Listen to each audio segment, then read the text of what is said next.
এবার আসি ঘর সাজানোতে। আমরা সবাই মিলে কিন্তু ওর অন্নপ্রাশনের জন্য ঘর সাজাচ্ছিলাম।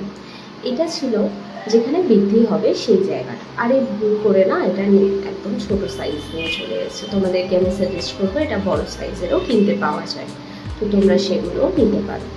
আর এখানে ছিল মালা, এটা দিয়ে করা হচ্ছিল ডেকোরেশন। এইবার আসি বেলুনের ছক্কায়। বেলুনে তো ছয় ছয় লাভ। আমাকেও দিয়েছিল বেলুন ফোলাতে, আর আমি সেটা খুব ভালো মতন বেলুন ফোলাচ্ছিলাম, বাট একটু তো প্রবলেম হয়, কারণ এতগুলো বেলুন সবাই মিলে না ফোলালে কী করে সম্ভব। তাই আমার একটা ভাই ছিল যে অনেক বেলুন ফুলিয়েছিল, আর এই সে দিয়ারানি, তার মা কাজ করছে আর সে কিছু ঘুরে বেড়াচ্ছে। তারপর চলছিল একটু গান, তারপর হচ্ছিল মজা। দেখো এবার নিচের ডেকোরেশনটা। এখানে গিয়ে দেখি যে দীপুদা কিন্তু মানে আমার মেজো জামাইবাবু অলরেডি সব কিছু লাগানো স্টার্ট করে দিয়েছে।